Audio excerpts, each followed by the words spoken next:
New tonight, Ukrainian forces are pushing even deeper into Russian territory, capturing 2 more settlements in Russia's Kursk region, according to the Ukrainian president.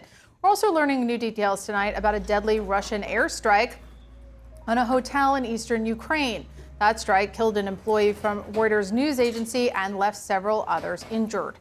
The State Department confirms an American citizen is among those injured. CNN Global Affairs analyst Kimberly Dozier joins me now.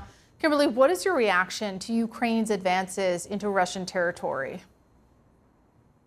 Well, it's kind of remarkable that the Russian response has been so paltry that not only are they not pushing the Ukrainians out, but they can't seem to stop their advances. And that has me curious because generally, look, this is like a chess match or a game of Go where one opponent does something and then the other opponent responds. The Russians are often very slow to respond on the battlefield, but it has me wondering if Putin has looked at this situation and said Kursk could be the thing to use to motivate the Russian population. In that, when you talk to a number of Russian specialists in the US government, they say Putin hasn't been serious about winning the Ukrainian war. If he was serious, he would mobilize his entire population. He would draft more soldiers to make up for his losses on the battlefield. He hasn't done that. Well, he probably hasn't done that because popular opinion would rise up against him unless Russians felt endangered. And the Kursk attack is making them feel very threatened. A new report from Politico says that Kyiv is using its battleground success to pressure the U.S. to lift some weapons restrictions. Now, for now, the White House still isn't ready to do that. But is it possible they'll change their mind?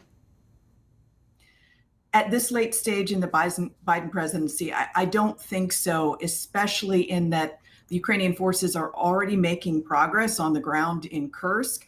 And there is still the fear that if the Ukrainians hit something key or something that is very important to Vladimir Putin, that he would step up attacks and go back to the nuclear threats that he was making before.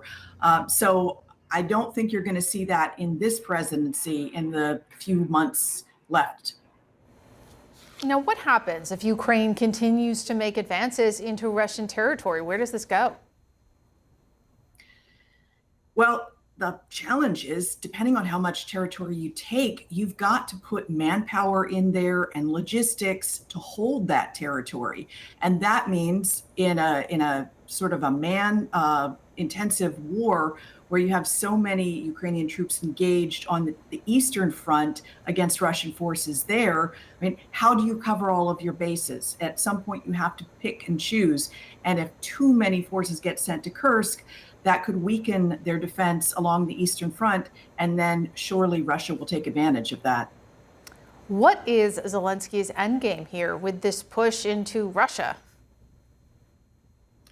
We really don't know. Beyond what he said out loud is that they want to create a buffer zone. There were thousands of attacks that were being launched from the Kursk territory into Ukraine, enabling Russian advances. So to have some sort of buffer, if they can keep it, could be very valuable to heading off some of those attacks in the future.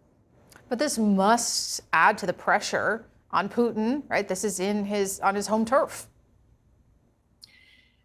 If it were a free and fair media in Russia and people could express how angry they were at being driven out of their homes by Ukrainian forces, perhaps. What you hear from Russia watchers is all along the borders with Ukraine, the populations that are exposed to war are unhappy with Putin's policies.